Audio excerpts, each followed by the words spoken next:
ginagawa mo dyan? Nagpa-parking lang po, boss. Ha? Nagpa-parking lang. Nagpa-parking ka lang? Opo. Yan lang trabaho mo? Opo. Ha? Okay naman, kumikita naman sa araw-araw. Ano lang po, pinamataas lang po, 100 lang po, 150, ganun. Maghapon na po.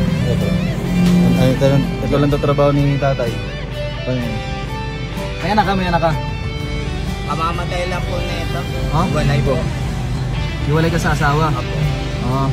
Ilan taon ka na? Magpo-45 na po. Oh, di ka na, wala ka ng balak mag-asawa. Okay naman yung kinikita sa araw-araw dyan. Okay na, makakain naman naman kayo. Pagkain lang po. Saan nakatira? Diyan lang po, sa tabi. Ah, dito ka lang? So dito ka lang lagi talaga pwesto? Ah, so, pero dito, kumbaga pinapakain ka naman din nila dyan? Ay, hindi po.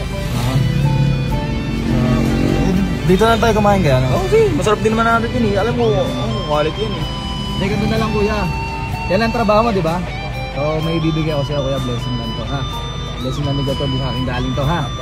Ah, maliit na tulong lang to. Sana makatulong to sa pang-araw-araw mo na pang-budget. Ha?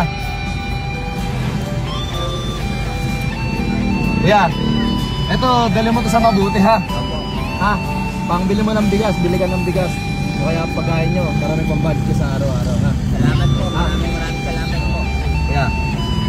Kaya, saya na, sayan. Apo, Ha? salamat po. Bata.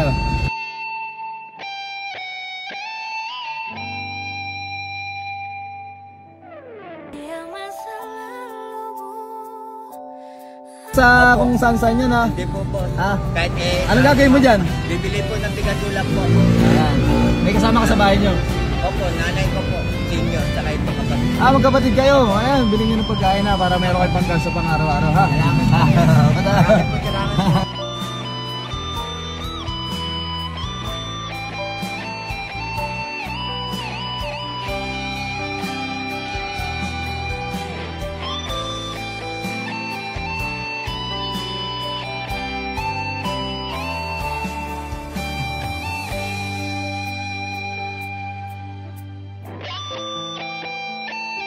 Dito na kami.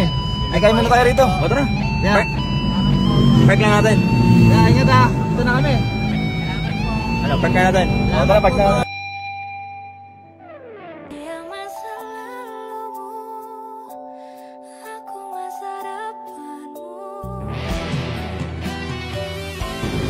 So yun guys, syempre sa hindi pa nakapalo sa akin, please like, share, comment. Mimigay ako ng blessing sa lahat na mag-register ng link ko dyan sa my comment section. Let's go! Ah, sige, bigas na ako, nakabili ng bigas. O yan, maganda yan. Dinala mo sa mabuti. Pero tayo. Dahil yan, saludo rin ako sa'yo, ha? Yan. Sakto, no? Baby na, para